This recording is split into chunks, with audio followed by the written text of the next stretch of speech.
Shalom, le cours qu'on va étudier ensemble, ce sera un cours sur Shabbat Kodesh. Akadosh Baruch Hu dit à Moshe Rabbeinu, Lech ve'odea levnei Israël, matana yesh li bebet genazai, ve'Shabbat shema. Akadosh Baruch Hu demande à Moshe Rabbeinu d'aller chez Béné Israël et leur dire qu'Akadosh Baruch Hu il a un cadeau dans son trésor. Et ce cadeau qui se trouve dans son trésor qui s'appelle Shabbat. La Gemara pose la question, pourquoi Kadosh Baruch Hu doit prévenir les Béné Israël? Donne-leur le cadeau avec une surprise, c'est sympa, c'est mignon. Une surprise, un cadeau, ils ne s'attendaient pas. La Gemara répond, pour recevoir un cadeau, il faut se préparer, il faut être prêt. Certes, c'est vrai, un cadeau avec surprise, ça fait plaisir, mais ça fait moins important. Au moment qu'on sait qu'on va recevoir un cadeau, alors ça devient beaucoup plus important. D'accord? Pourquoi? Parce que tu imagines, tu attends, tu ne dors pas la nuit. Qu'est-ce qu'on déduit de là? Pourquoi Kadosh Baruch Hu, il a demandé à Béné Israël, et il a demandé à Moshe Rabbeinu de prévenir les Béné Israël qu'il y a un cadeau va arriver, pour que nous aussi on tire un enseignement. Que quoi? Que Shabbat, on n'a pas le droit de la recevoir par surprise. C'est strictement interdit. Ah, c'est Shabbat dans 2 minutes. Non. Shabbat, on doit être prêt à la recevoir bien avant l'heure des Shabbat. On doit se préparer. Il y a des gens qui arrivent à la synagogue avec les cheveux mouillés. Au dernier moment, ils prennent leur douche. C'est pas correct. Je ne dis pas que c'est péché, mais c'est pas juste. On raconte une histoire sur Rav Shlomo Volpe, qu'un jour, son fils il lui a dit, Pépé, et son petit-fils il a dit, Pépé, j'ai un petit service à te demander. Il lui a dit quoi? Il a dit, j'ai envie d'aller sur le mur, j'ai envie d'aller au mur de lamentation, au côté. Il lui a dit, d'accord mon fils, on va y aller. Et il s'est levé, il est parti, le grand-père il a ouvert, il est parti chercher une Gemara, il lui a dit, viens on va étudier. Alors le petit-fils il lui dit, mais Pépé, tu m'as dit on y va, qu'est-ce que tu es en train de faire? Alors le grand-père il lui a répondu, il lui a dit, sache que le Bet Amikdash, c'est le Kodesh HaKodashim, le Kotel HaMa'aravi, c'est un endroit où il y a encore la Gdusha. On ne va pas au Kotel pour prendre des photos. On ne va pas au Kotel comme des touristes. On ne va pas au Kotel comme ça, on se lève et on a décidé d'aller au Kotel faire une tournée là-bas. Non, on doit se préparer. Alors viens, on va étudier pendant 1 heure un bon cours de Gemara. Et après qu'on va se préparer spirituellement, on va y aller au Kotel. On doit se préparer avant d'aller au Bet Amikdash, on doit se préparer avant de faire une mitzvah, on dit chaque fois Noam Hashem Elokeinu Aleinu, etc. Avant Shabbat, on doit se préparer, on n'a pas le droit d'arriver comme ça, c'est Shabbat et c'est fini. La Gemara raconte une histoire concernant quelqu'un qui s'appelait Yosef. Et on l'a appelé Yosef Mokireh Shabbat. Yosef qui il chérissait le Shabbat. Pour lui, c'était très très cher Shabbat, c'était très important Shabbat. Comment? Depuis dimanche, au moment qu'il sortait au marché, il voyait quelque chose d'exceptionnel, que ce soit un poisson, que ce soit un fruit, qu'il est rare, tout de suite il achetait, il disait c'est pour Shabbat. Lundi, s'il retrouvait mieux, il consommait celui de la veille, et il gardait celui qu'il trouvait lundi pour Shabbat, et ainsi mardi jusqu'à vendredi. Tellement il aimait Shabbat. Akadosh Baruch Hu il a récompensé. Que quoi? Qu'un jour il a trouvé un poisson. Et il a voulu acheter ce poisson, mais le problème, que le maire de la ville, il a voulu ce poisson-là. Il a voulu ce poisson. Mais Yosef il a rajouté. Il a rajouté. À la fin il a acheté ce poisson-là. Et le maire il a voulu se manger. Mais on va laisser pour le moment le maire avec Yosef Mokireh Shabbat. Le voisin de Yosef qui était antisémite, un jour il rêve que Au moment qu'il va mourir, c'est Yosef, son voisin, le juif, il va hériter toute sa fortune. Lui, c'était pour lui un cauchemar. Il a dit pour qu'il ne va pas hériter ma fortune. Il a vendu sa maison, il a tout vendu. Il a retiré tout son argent qu'il avait à la banque, il a acheté une pierre précieuse. Et cette pierre précieuse, il a dit, je vais la garder, comme ça au moment que je meurs, je demande qu'on m'enterre avec, comme ça Yosef, il n'aura rien du tout. Mais entre-temps, jusqu'à sa mort, il a pris sa casquette, qu'il y a une doublure dedans, il a mis dedans la pierre précieuse, et il s'est promené avec, personne n'y savait. Un jour, il a passé devant le fleuve, et il y a un vent qui est venu, qui lui a fait envoler cette casquette-là, et il a perdu tous ses biens. Un poisson, il est venu, il a avalé cette casquette. Et c'est ces fameux poissons que Yosef il a acheté au marché très très cher par rapport, il a augmenté le prix par rapport au prix que le maire il a donné. Akadosh Baruch Hu, il a récompensé Yosef Mokireh Shabbat, il l'a récompensé avec une richesse extraordinaire. Akadosh Baruch Hu, au moment qu'il voit quelqu'un qui honore Shabbat, qu'il respecte Shabbat, qu'il a envie de profiter de ce Shabbat, Akadosh Baruch Hu, il a envie de le faire kiffer encore plus. Il lui a fait faire gagner toute cette fortune. Vous savez, tous les jours, le matin, vers la fin de la tfila de Shachrit, on dit Shir Shel Yom. Et au moment qu'on est dimanche, on dit Ayom Yom Echad, Ayom Yom Sheni, Ayom Yom Shlishi. Mais au moment qu'on arrive à Shabbat, on dit Ayom Yom Shabbat. Les jours, on leur donne des chiffres, Rishon, Sheni, Shlishi, Revi. Mais Shabbat, il a un nom, on ne dit pas Shviri. Pourquoi le jour de Shabbat, on lui donne un nom? Il faut savoir que les mois aussi, ils n'ont pas de noms. Les mois, ils ont des chiffres dans la Torah. Les noms, on les a ramenés avec nous après l'exil des Babylonies. On a ramené avec nous les noms pour les mois. Alors pourquoi on dit des chiffres pour les jours? Pour se rappeler quel jour on est dans la semaine, pour qu'on puisse se préparer pour Shabbat. Et au moment qu'on dit aujourd'hui on est Yom Rishon, alors on sait qu'il nous reste encore 5 jours avant Shabbat. Quand on dit on est Yom Sheni, il nous reste encore 4 jours avant Shabbat, avant vendredi, pour se préparer Shabbat. Et au moment qu'on reçoit Shabbat avec une grande préparation comme ça, Shabbat, elle n'aura pas la même chose, on ne vivra pas Shabbat comme si on aurait reçu Shabbat comme ça sans se préparer. Même Chachamim, dans la Gemara, qu'ils étaient tellement importants, ils se préparaient Shabbat, chacun à sa façon.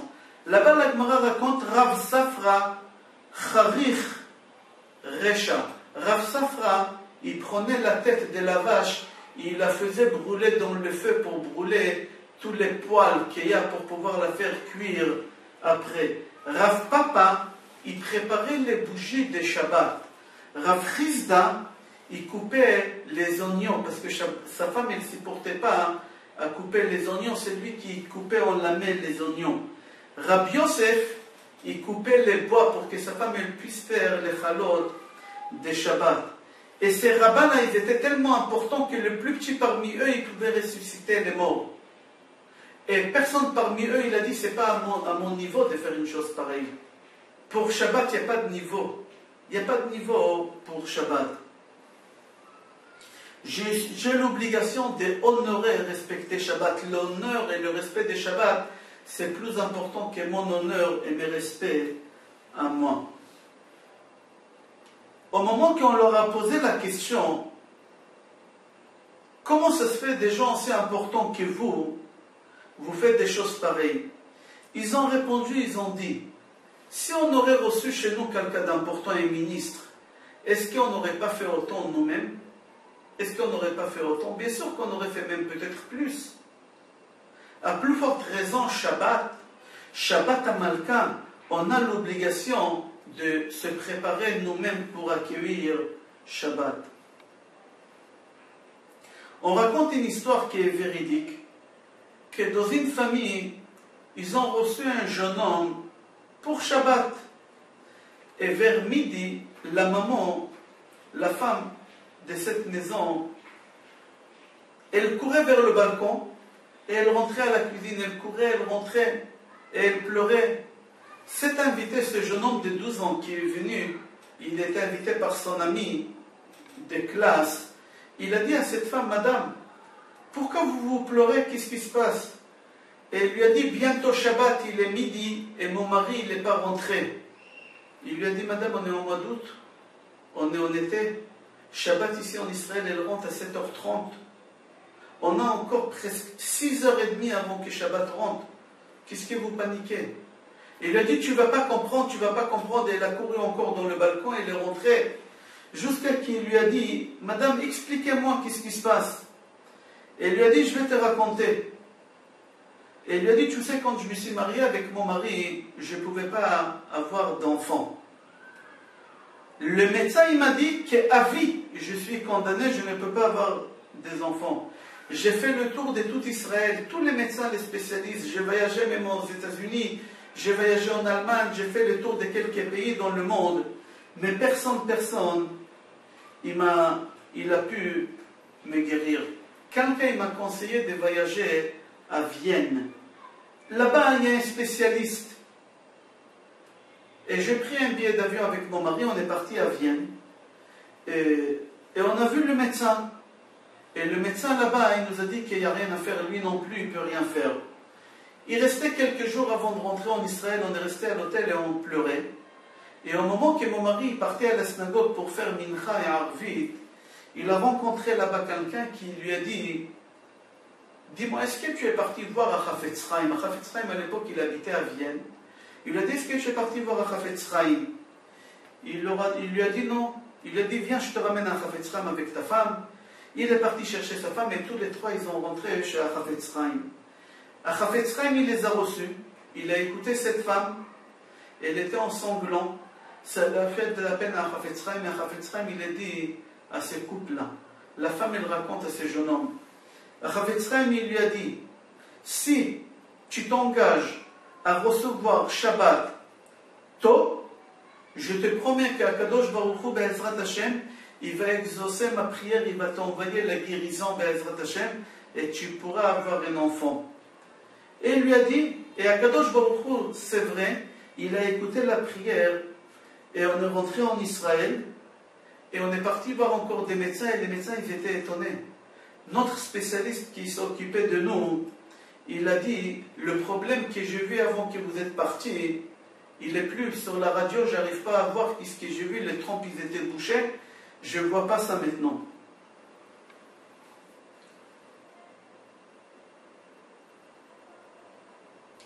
Le couple, ils ont dit au médecin, au moment qu'on était à Vienne, même là-bas, ils nous ont dit qu'il n'y a rien à faire, mais quelqu'un nous a conseillé d'aller voir à Chafetz Chaim, et on est parti voir à Chafetz Chaim. Le docteur, quand il a entendu ça ici en Israël, il leur a dit, j'ai la chair de poule. Pourquoi? Il leur a dit, nous ici à l'hôpital, on est spécialiste des maladies du cœur. Et un jour, il y a quelqu'un qui avait un problème dans le cœur. Il est parti voir à Chafetz Chaim. Et à Chafetz Chaim, il lui a fait une bénédiction. Et au moment qu'il est revenu nous voir, ce bonhomme, et on a pu retrouver le problème qu'il avait. On lui a dit, écoute, à Chafetz Chaim, il t'a changé le cœur. À Chafetz Chaim, il t'a changé le cœur. Il leur a dit, c'est pour ça, ça ne m'étonne pas, hein, qu'est-ce que vous êtes en train de me dire. Ce n'est pas la première fois que je rencontre une histoire pareille. Alors la femme, elle a dit à ce garçon-là, tu vois pourquoi j'ai peur que mon mari arrive en retard? Parce qu'on s'est engagé avec Chafetz Chaim, et mon mari, devant Chafetz Chaim avec mon mari, qu'on va recevoir Shabbat tôt. Et c'est pour ça, j'ai très très peur que mon mari arrive en retard. D'ici on voit au moment qu'on reçoit Shabbat tôt, et au moment qu'on reçoit Shabbat avec des préparations, pas en retard comme ça peut sauver des vies. C'est pour ça souvent on dit au moment qu'on est en danger, c'est bien de dire à la communauté de recevoir Shabbat quelque temps plus tôt que l'heure normale qui est affichée. On ne va pas rentrer maintenant dans la halakha, combien de temps on a le droit avant Est-ce qu'on a le droit de recevoir 1h30 avant? Est-ce qu'on a le droit de recevoir 1 heure avant? On ne va pas rentrer dans les détails. Le Ben Ish Chai dit qu'on n'a pas le droit de recevoir 1h30, plus qu'1h30 avant Shabbat. Shabbat, on n'a pas le droit. On raconte une histoire sur Moshe Montefiore. Il faut savoir que Montefiore, c'était un juif très très riche. Si vous allez sur les murs de lamentation, vous allez voir, il y a des pierres. Et les dernières pierres, les 12 dernières lignes, ou les 15 dernières lignes, je ne me rappelle pas, ce n'est pas la même. C'est lui qui l'a payé de rajouter ces murs-là, parce que les Arabes avant, ils jetaient des pierres à l'époque. Des Anglais, ils jetaient des pierres, des poubelles, etc. On raconte sur lui que, à son époque, en Angleterre, les Juifs, ils n'avaient pas le droit de travailler avec la bourse. Il y a un moment que la reine d'Angleterre elle a autorisé 12 juifs dans toute l'Angleterre de travailler avec la bourse. Et lui, c'était un parmi les 12 qui avaient le droit de travailler avec la bourse. Et c'était très important de faire ce travail parce qu'on gagnait beaucoup d'argent. Un jour, on raconte sur Moshe Montefiore qu'il était en Angleterre. Et vendredi soir, on rentrait de la synagogue, juste après Kiddush, il était assis avec sa femme et ses enfants, on a toqué à la porte. On a toqué à la porte. Et lui, il se lève pour ouvrir la porte et il voit devant lui le secrétaire du ministre de l'économie d'Angleterre, qui habitait dans la même ville que Moshe Montefiore habitait. Et le secrétaire lui dit que le ministre des Finances l'appelle. Il lui a dit, tu lui dis que je suis désolé, pour moi aujourd'hui c'est Shabbat, je n'ai pas le droit de transgresser Shabbat.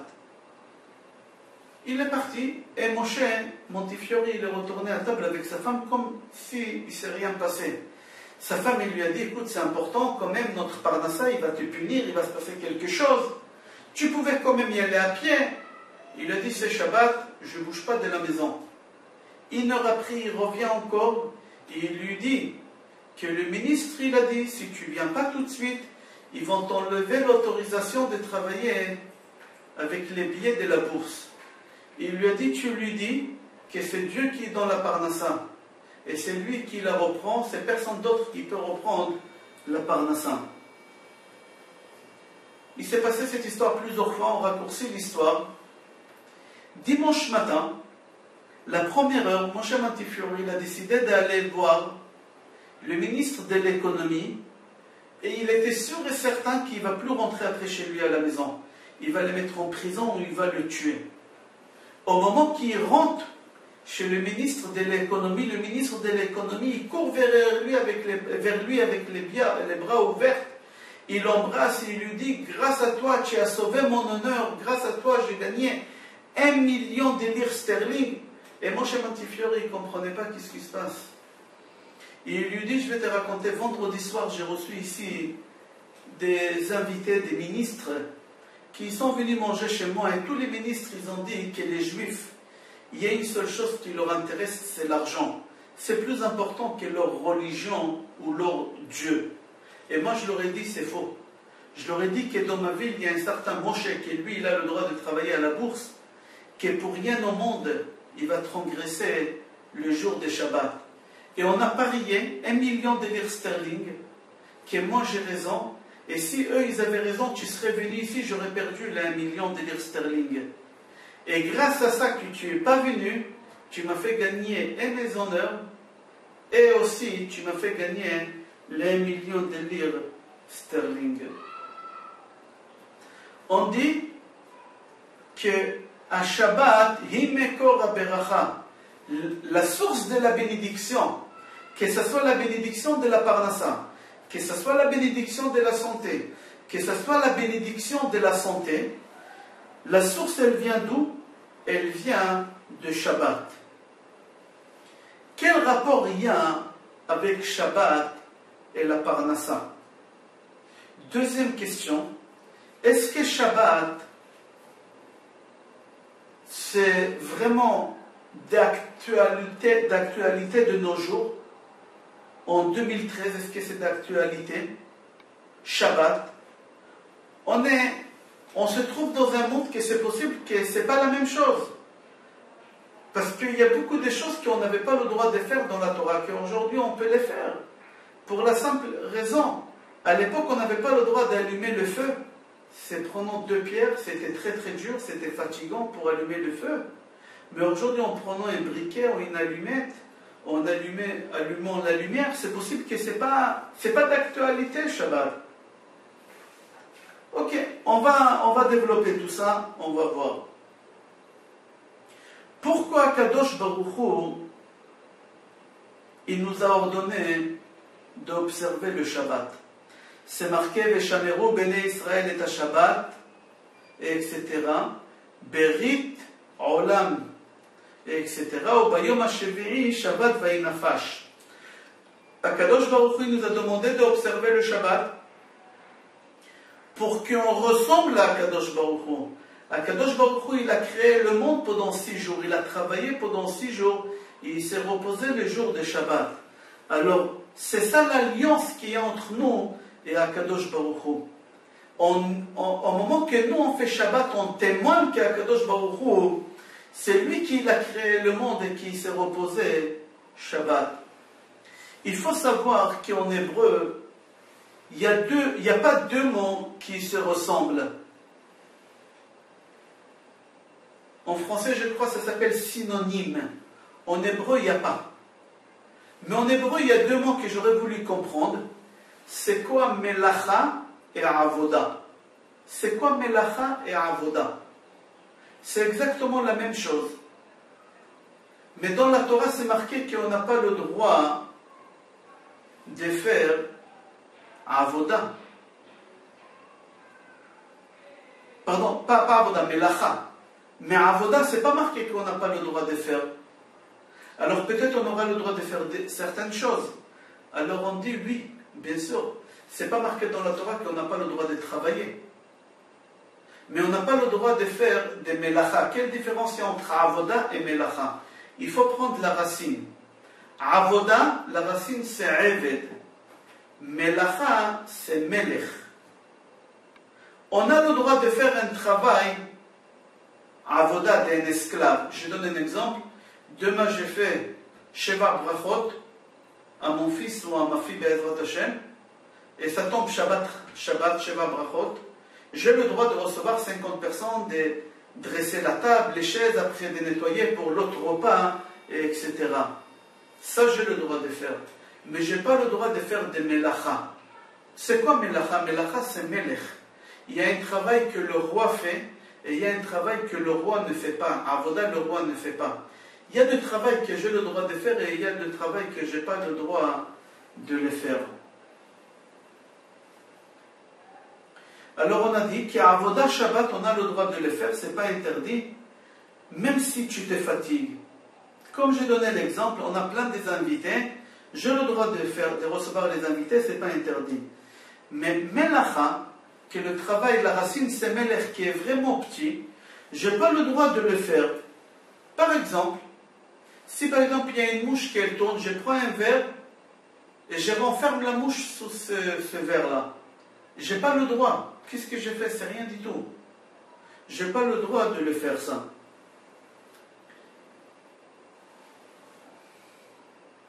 C'est pour ça qu'il ne faut pas se tromper et croire qu'il y a un travail qui est trop fatigant. On n'a pas le droit de le faire, mais un travail qui n'est pas fatigant, on a le droit de le faire.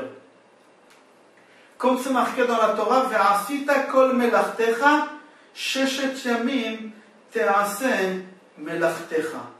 C'est-à-dire quoi, Ve'asita kol melachtecha? Pendant les 6 jours, tu feras tout ton travail, d'accord? Et 6 jours, tu feras ton travail. C'est pas marqué avoda, c'est marqué melacha, en langage des melech.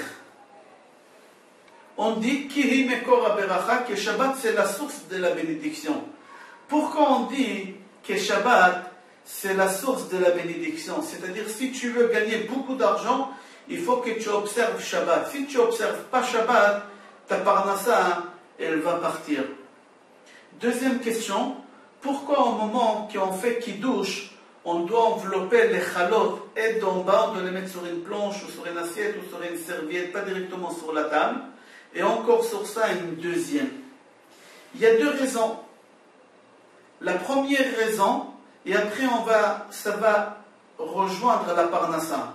La première raison pourquoi on doit couvrir des en haut, la chala et de en bas, c'est comme la manne qu'on a mangée dans les déserts pendant 40 ans, qu'Akadosh Baruch Hu, il a fait descendre la rosée, et après la manne et encore la rosée, comme la manne il a été couverte d'en bas et de haut, ici aussi on doit couvrir d'en bas et de haut. Il y a deuxième raison, Adifut brachot. Normalement quand on mange du pain et des fruits, la bracha qu'il faut commencer en premier c'est le pain et après les fruits. Il y a un ordre des brachot. Et là maintenant, j'ai le pain à table et j'ai le vin. Et je commence par Kiddush et après le pain. Et là, je ne fais pas l'ordre des brachot qu'il faut. Alors c'est pour ça que je couvre le pain pour faire la bracha qui n'est pas en ordre. D'abord Kiddush et après le pain. On va revenir, on a dit que la manne, Akadosh Baruch Hu, il a couvrait d'en bas et d'en haut. C'est lui qui avait peur que la manne elle ne va pas tomber le lendemain. Qu'est-ce qu'il faisait cette personne? Il prenait le double des rations. Mais le lendemain matin, il retrouvait cette double ration qu'elle était pourrie avec des vers de terre et il séchait. Les gens, ils montaient au lit tous les soirs avec une peur. Qu'est-ce qu'on mangera demain? Parce que tout ce qui est resté le soir, il s'est éliminé. Et pour le lendemain, il n'y en a pas encore. Il faut attendre demain. C'est possible que demain, Dieu il a changé d'avis. Quelqu'un qui avait une femme et beaucoup des enfants, il dormait mal la nuit parce qu'il ne savait pas qu'est-ce qui va se passer. C'est-à-dire, les Juifs, au moment qu'ils ont sorti d'Égypte, ils étaient dans un niveau tellement bas par rapport à la confiance vers Akadosh Baruch Hu. Ils étaient esclaves pendant 210 ans, les pauvres. Alors ils n'avaient pas une émouna, ils n'avaient pas confiance en personne, pas seulement en Dieu. En personne, ils avaient confiance, les pauvres. Alors imaginons, la personne il monte au lit et il n'y a rien à manger. On se trouve dans les déserts, il n'y a ni à manger, ni à boire. Comment il a pu passer la nuit? Les Juifs, ils ont travaillé sur eux pendant ces 40 ans, doucement, doucement, à avoir confiance sur les personnes et sur Akadosh Baruch Hu. Ils ont commencé à comprendre Mande Yaïf, Chaye Yaïf Mezonen. C'est lui qui donne la vie obligatoirement. Il est obligé de donner aussi la nourriture. Akadosh Baruch Hu, il a fait exprès que la manne ne descendait pas une fois par semaine pour toute la semaine. Il leur a fait faire un travail sur eux-mêmes de confiance sur Akadosh Baruch Hu. Et c'est pour cela, avec le temps, il se disait, c'est dommage de travailler et de stocker pour demain. Tout va pourrir. Demain, Dieu va envoyer encore en plus. Mais arrivé vendredi, Moshe Rabbeinu, il leur dit, aujourd'hui, il faut prendre la ration double parce que Shabbat, il n'aura pas. Alors eux, ils prenaient la ration double et c'est pour ça qu'on met 2 chalotes sur la table. Zachor Veshamor et aussi pour la ration double. La double ration qu'ils prenaient pour vendredi et samedi. Venons, on va revenir concernant la parnassa. On va parler du chiffre 7 et on va arriver pourquoi Shabbat c'est la source de la parnassa. Il faut savoir que dans la semaine il y a 7 jours. Il y a dimanche, lundi, mardi, mercredi, jeudi, vendredi. On va s'arrêter à vendredi. Et après il y a samedi. J'ai fait une séparation entre 6 et 7. Il faut savoir que chaque chose dans le monde, il a 6 façades, façade ou façade. Par exemple, ce bureau-là, il y a 1, 2, 3, 4, 5, 6. Vous prenez le livre, vous prenez ce portable, 1, 2, 3, 4, 5, 6. Vous prenez un billet d'argent, 1, 2, 3, 4, 5, 6. Certes, il est très très fin, mais il a quand même, chaque chose au monde, il a 6 côtés. Mais il faut savoir qu'il y a aussi un 7e, qu'il est invisible, il est spirituel. Et je vais m'expliquer. La semaine aussi, il a 6 jours, il a 6 côtés. Et qu'est-ce qu'on fait pendant les 6 jours dans la semaine? On fabrique la matière, on fabrique l'argent. Mais on a dit que dans chaque chose qui est matérielle, il y a la 7e spirituelle. C'est quoi les 6 jours de la semaine? Le 7e côté qui est spirituel, c'est Shabbat. C'est lui qui fait Shabbat, il fait pénétrer la spiritualité dans les 6 jours de la semaine. Chaque chose qu'il a, 6 côtés, il a un 7e qui est la spiritualité. Ce bureau-là, il a 6 murs. En bas, à droite, gauche, devant, derrière, il a 6 murs. Mais il a un 7e qui est invisible. C'est la spiritualité qu'il y a dans ce bureau-là.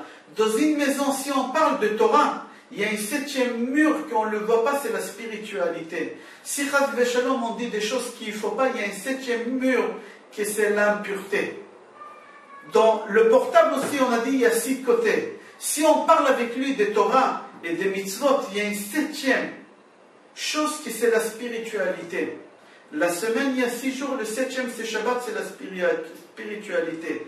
Dans le billet d'argent aussi, il y a le 7e, c'est la spiritualité. C'est quoi la spiritualité de l'argent? C'est Shabbat. Le jour qu'on fait Shabbat, on fait rentrer la spiritualité de Shabbat dans l'argent. On fait rentrer la spiritualité de Shabbat dans l'argent. C'est pour cela on dit Kihi Mekor HaBeracha, que Shabbat, c'est la source de la bénédiction. Il faut savoir que le chiffre 8, c'est la spiritualité dans la spiritualité. Le chiffre 8, c'est le niveau le plus élevé qu'il y a. C'est la spiritualité qui rentre dans le chiffre 7, qui est la spiritualité. On voit ça aussi dans l'étoile de David. L'étoile de David, c'est 2 triangles. Il y a un à l'endroit et un à l'envers. Au moment qu'on met un sur l'autre, ça va faire 6 triangles. Et le 7e du milieu, c'est le 7e de la spiritualité. Il y a le mâle, la femelle, on ne va pas rentrer maintenant dans le détail. Dans l'étoile de David aussi, il y a les formes de toutes les lettres alphabétiques, Aleph, Bet, Gimel, etc.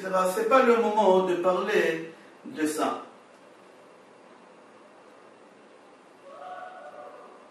Le Maharal dit, au moment que l'homme travaille pendant 6 jours, il est en train de fabriquer la spiritualité ou la matière.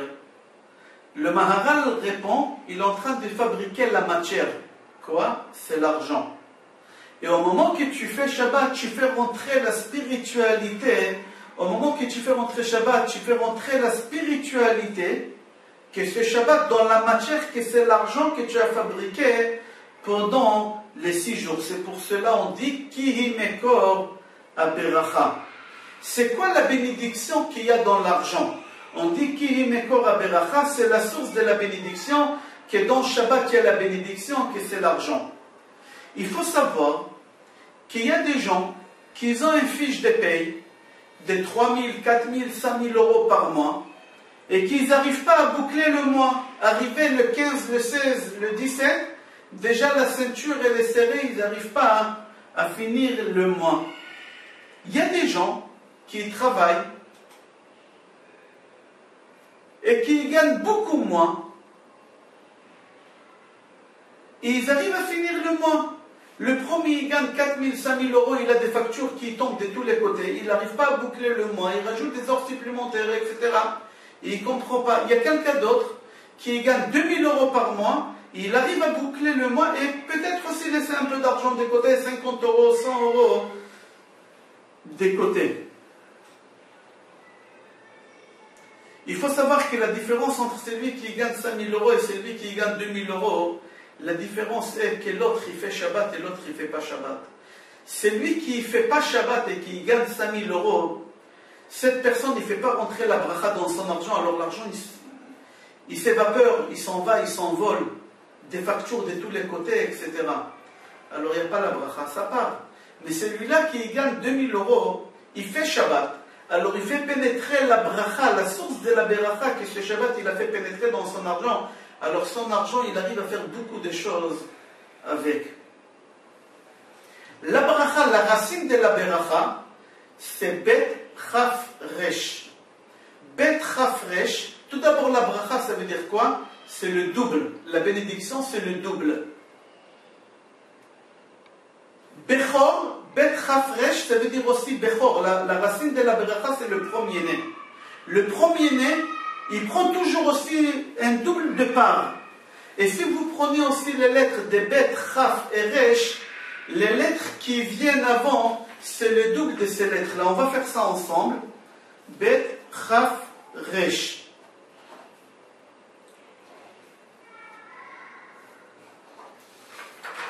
On voit ici Bet, Chaf et Resh. La lettre avant la Bet, c'est Aleph. Si vous prenez Aleph, vous faites Aleph fois 2, ça fait B. Le Chaf, la lettre d'avant Chaf, c'est Yud. Si vous prenez Yud Kafoul, Yud fois 2, ça fait Chaf, etc. C'est-à-dire que Bechor, ces lettres-là, ils sont doublées par rapport aux lettres d'avant. C'est-à-dire que Shabbat, c'est la bénédiction Bracha, c'est le double, c'est la bénédiction, ça fait la multiplication. Ça multiplie la Bracha, ça multiplie l'argent, ça fait beaucoup des choses.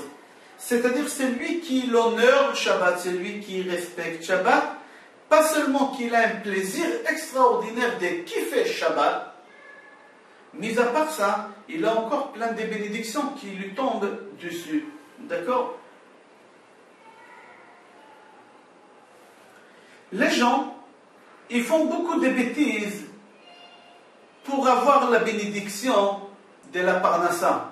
Il y a des gens qui, tu leur dis, tu mets des persils ici à l'oreille et tu dors toute la nuit, entre mardi et mercredi, et tu l'enlèves à 2 heures et tu le remets à 4 heures, tu vas voir comment ton magasin il va fonctionner. Les gens, ils le font. Il y a des gens que tu leur dis, tu portes sur toi ça et ça, et à la fin, les gens, ils se trouvent avec plein de choses. Les gens, ils sont d'accord de faire des folies, des choses qu'on n'est pas capable de les faire si on était normaux. Mais on lui donne ici un secret qu'il n'a pas besoin ni de persil, ni de l'ail, ni une salade à mettre dans son oreille et avoir la bénédiction, la bracha de la Parnassa. Shabbat, c'est tout. Pourquoi pour toi c'est compliqué de faire toutes ces choses-là? Le Zohar dit, n'y fais pas ces bêtises-là que les gens te disent de faire. Des fois, il y a des faux rabbins qui te disent fais ci et ça et tu vas voir l'affaire, elle va fonctionner. N'y fais pas ces bêtises-là pour avoir la Parnassa. Fais 2 choses. La première chose, fais Shabbat, d'accord? Et grâce à Shabbat, tu vas avoir la bénédiction.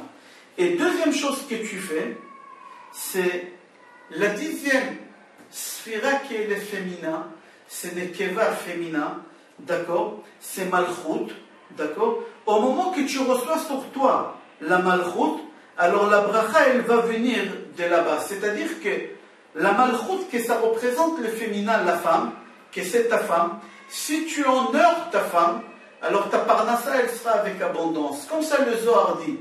Le Zohar nous donne 2 secrets pour avoir une Parnassa, avec pas une simple Parnassa, avec une abondance. La première chose à faire, ni des persils, ni des salades cuites, ni de l'ail, ni de l'oignon, rien du tout, c'est Shabbat. Deuxième chose, c'est ta femme. Shabbat ki hi mekor haberacha, ta femme, la 10e sphira que c'est Malchut, que c'est dans la Nekeva féminin, que c'est ta femme, c'est la Parnassa. Comme ça le Zohar Kadosh dit. Le Zohar dit que la racine de la Parnassa, elle se trouve dans Malchut. Et Malchut, ça représente ta femme. Au moment que tu respectes Malchut, que c'est ta femme, alors que la Parnassa aussi, elle se trouve là-bas, alors tu auras la bracha. Et la même chose pour Shabbat. C'est quoi respecter Shabbat et faire Shabbat? Il faut savoir que respecter Shabbat et honorer Shabbat, c'est pas seulement aller à la synagogue, prier et faire des choses qu'on a l'habitude de faire. Il faut kiffer Shabbat. Il ne faut pas regarder Shabbat des côtés interdits. J'ai pas le droit, j'ai pas le droit, j'ai pas le droit. Il faut regarder Shabbat, j'ai le droit mais je ne le fais pas. Je peux, mais je ne le fais pas. Il faut kiffer Shabbat. Il faut profiter de Shabbat. Que ce soit dans le matériel et que ce soit dans le spirituel. Il faut acheter de bons vins. Il faut acheter la belle viande. Les meilleures choses que tu peux imaginer. Banaï la voix alay ve'ani porea. Akadosh Baruch Hu, il a dit, mes enfants, empruntez-vous pour Shabbat et moi je vais rembourser. Mais Rav Ovadia Yosef Zecher Tzadik Vekadosh Levracha dit qu'il ne faut pas faire le fou, prendre sa carte bleue, tu sais qu'il n'y a pas d'argent à la banque et qu'il n'y a pas d'argent prévu rentrer à ta banque et tu es en train de faire déchirer ta carte bleue. Ça, c'est un fou. Ça, c'est pas quelqu'un d'honnête. Ça, c'est un voleur. Comme ça, le Rav Yosef Zichrono Livracha dit. Comment il faut honorer Shabbat d'après ta possibilité, d'après tes moyens? Ne pas faire le radin, il faut respecter et honorer Shabbat. Il faut savoir, il y a deux personnes qui honorent Shabbat, il y a deux personnes qui mangent la même nourriture, le même traiteur, ils ont dépensé la même chose, et tous les deux, au monde futur, ils vont toucher le salaire différent. Il y a un qui touche le double et un qui touche moins que le double. Comment c'est possible? On a acheté chez le même traiteur, on a payé la même chose, et on a fait la même Shabbat, le même endroit, la même prière. Comment c'est possible? La Gemara dit, il y a un, au moment qu'il a mangé, il a dit, ah, comment il est beau ce poisson-là, ah, les salades, comment je kiffe ces salades, c'est extraordinaire. Le deuxième, il a dit, oh, Shabbat, quel kiff, quel plaisir Shabbat, comment je retrouve le plaisir des Shabbat dans cette nourriture. Il y a un qui a dit, chaque bouchée que je mets dans ma bouche, je sens Shabbat, je kiffe Shabbat. Alors c'est pour cela, lui, il va toucher le double, et l'autre, il va toucher moins que le double. On raconte qu'un jour, il y a quelqu'un qui a reçu une lettre d'un très grand rave. Et ce rave-là, il lui a dit, ce rave qui était très très âgé, il a dit à ce bonhomme-là, je vais traverser dans ta ville, et j'aurais voulu passer chez toi un Shabbat. Vous imaginez, vous recevez une lettre, vous habitez, je ne sais pas, à Paris ou à Pantin ou je ne sais pas où, et vous recevez une lettre recommandée du grand rabbin d'Israël qui vous dit, voilà monsieur, je traverse par votre ville et ça sera Shabbat, j'aurais voulu que vous me recevez chez vous Shabbat. Vous imaginez? Quel honneur une chose pareille. Ma question est, comment vous allez vous préparer pour recevoir ce rave-là pendant cette Shabbat-là? Comment vous allez faire? Vous allez aller voir le meilleur traiteur qu'il y a à Paris et prendre chez lui les meilleures choses et les choses les plus chères qu'il y a pour recevoir. Mais ma question est, je vous ai précisé tout à l'heure que le rabbin il était très âgé. Un homme de 90 ans, combien il peut manger? Combien il peut consommer? Regarde maintenant combien tu as imaginé d'acheter des sortes de plats et de nourriture. Est-ce que tu aurais cru que ce rave-là, il aurait été capable de consommer tout ce que tu as acheté? Pas du tout. Pas du tout. En réalité, tu vas faire ça. Mais en vrai, qui va consommer plus? C'est le rabbin ou toi, ta femme et tes enfants? C'est évident que ce soit toi, ta femme et tes enfants. C'est-à-dire quoi? Toi, tu dis, j'ai préparé pour ce rave. Mais c'est mes enfants qui vont profiter, c'est ma femme, c'est moi qu'on va profiter. Mais j'ai fait tout ça pour lui, pour ce rave-là, parce que si ce rave-là, il n'était pas ici chez nous ce Shabbat, je n'aurais pas commandé chez ces traiteurs-là. Il faut savoir que les repas des Shabbats, tous les Shabbatot, ça doit être exactement.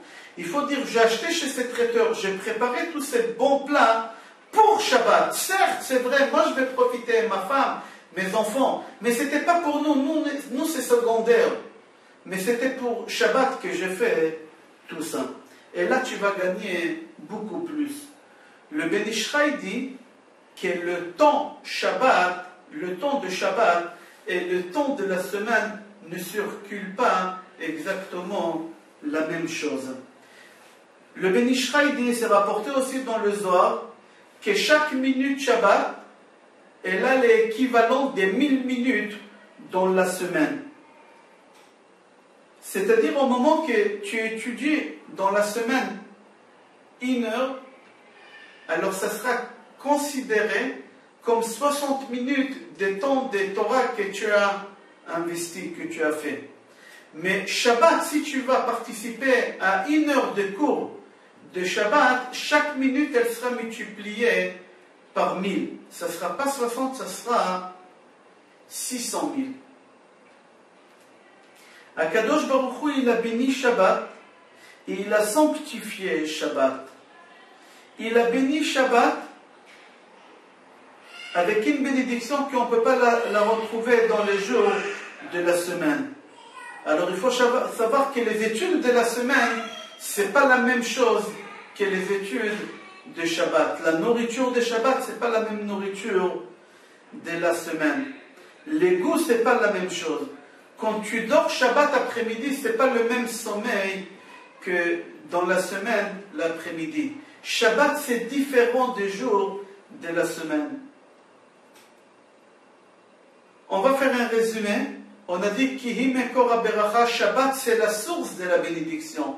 Celui qui respecte Shabbat, il fait pénétrer chez lui à la maison, il fait pénétrer dans son argent, il fait pénétrer dans son corps, il fait pénétrer dans ses murs de la maison une 7e dimension. Que cette dimension, elle est spirituelle qu'on ne la voit pas. C'est la bracha, Kihi Mekor HaBeracha, c'est la bénédiction. Ça fait doubler tout. Tout est doublé Shabbat. Même le temps de Shabbat